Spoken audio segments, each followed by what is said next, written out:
So, hello and welcome everyone to India Today Global. The big news that is coming in is from the Canadian Foreign Interference Commission inquiry, where Prime Minister Justin Trudeau has made a rather extraordinary statement. He said that, or rather confirmed what the Indian side has been saying all along, that in fact Canada did not provide India any real solid evidence when it made its allegations about Indian government agents being involved in the killing of pro-Khalistan extremist Hardeep Singh Nijjar. Now, you might remember that around September last year, Prime Minister Justin Trudeau stood in front of the Canadian House of Commons and said that Canada had credible allegations, credible evidence that there were credible allegations of Indian government involvement in the death of Hardeep Singh Nijjar. India at the time had really requested for hard proof to be provided.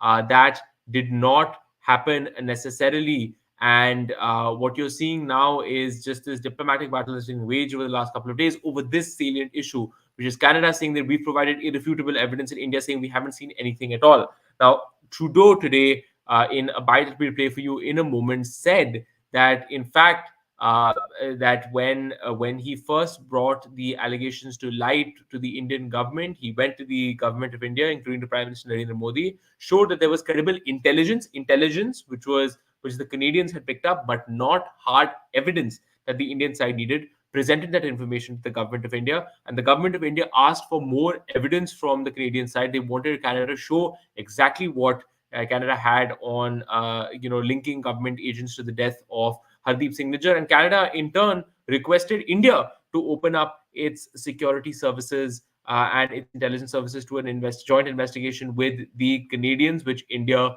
refused, which led to this massive diplomatic showdown and Justin Trudeau publicly blaming India for the assassination of Hardeep Singh Nijjar. We have those visuals for you right now of what Justin Trudeau said. Please listen in.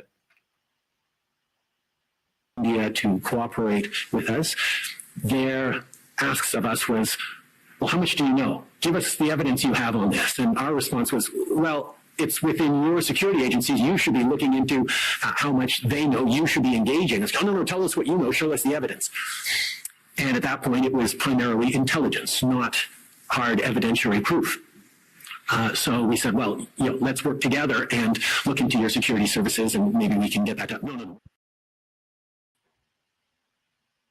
So there we have it, a big piece of a big admission really from Justin Trudeau and his government that in fact they did not provide India hard evidentiary stuff that it could use they could use to investigate these allegations further. So this was really a massive point, because India has been saying for a very long time that look, Canada has not provided us any evidence that we can work off of.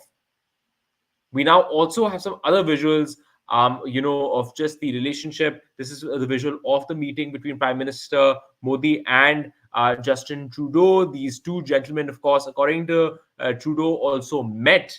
And when they met, Justin Trudeau presented Canadian intelligence findings to Prime Minister Narendra Modi and said that, look, we would want your support on this. And Prime Minister Narendra Modi, in turn, asked Justin Trudeau about particular Khalistani individuals that reside in Canada that India wanted arrested. And Justin Trudeau simply said that, look, this is a matter of free speech. Canada's official policy is that, look, we believe in one India. We do not believe in any Khalistan separatism, but it's not illegal in Canada to advocate for the cause of Khalistan. Now, India, from the Indian perspective, this is going to be very extraordinary that the Canadians are asking for deep intelligence cooperation with India on an issue of Khalistan, an issue, by the way, where the two countries really don't trust each other. Remember, there are decades of distrust between Indian and Canadian intelligence on this absolutely crucial issue of Khalistan. Now, Canada wants to come in and ask India to let it peep under the hood and find out what India knows on this extremely crucial issue without providing key evidence.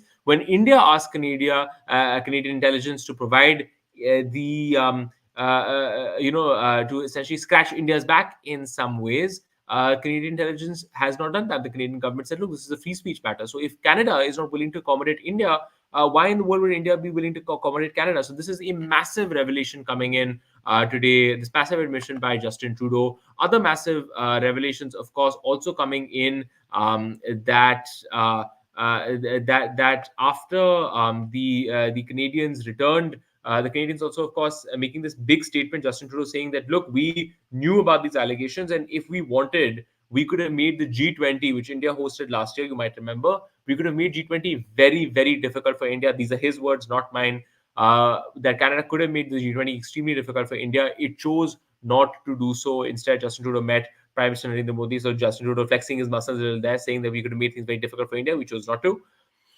And once the Canadians returned home, apparently Justin Trudeau believes that they began to get the sense that the Indian government wasn't really that interested in working with the with the Canadian government on this. In fact, there were attacks on the reputation of the Canadian government that is in the Indian media. That is what Justin Trudeau is saying, and therefore the Canadian government also began to find out that in fact a news report in the Canadian media was about to tip this information to the Canadian public, and so to get out in front of this is exactly what Justin Trudeau has said.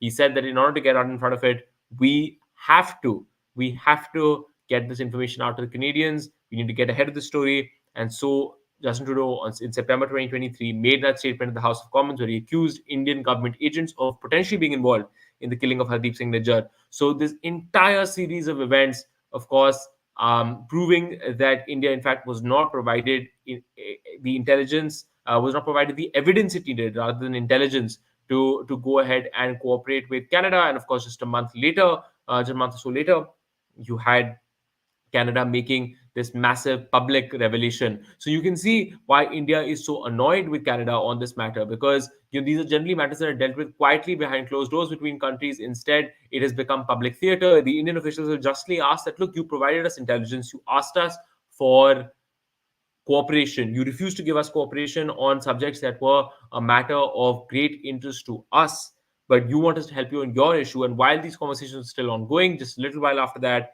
the Canadian Prime Minister made these allegations public because the Canadian media was going to publish a story on this. So, the Indian government may be justified in feeling completely blindsided by what the Canadian government has done, and it may also explain why the Indian government has been so angry, so furious with the dispensation in Ottawa and the government of Justin Trudeau for how it has handled this crisis, because there has not been a quid pro quo. There has not been a sensitive agreement on to share intelligence based on hard evidence.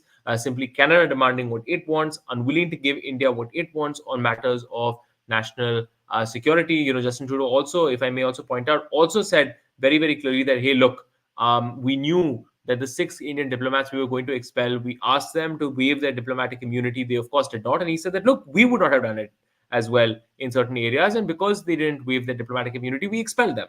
So, and this is when the Indian government has said that, look, you engaged the Indian High Commissioner to Canada, Sanjay Verma, on this issue for a year now, and now you have kicked him out. So, once again, the timing of this conflict has also been commented on a lot, because this is coming right before the Foreign Interference Commission. The Justin Trudeau government has a incentive to look strong given its domestic unpopularity at home. So that's where we are right now in this crisis. An extraordinary statement coming out from Justin Trudeau talking about, turning this against India, putting India under pressure. But that's where we are right now in this diplomatic conflict, with Justin Trudeau admitting that, in fact, he had not provided India with real evidence, only intelligence, at the time that he made the allegations about Indian involvement in the death of Hardeep Singh Nijjar. Thank you so much for watching India Today Global. We will keep you updated with the latest on this story.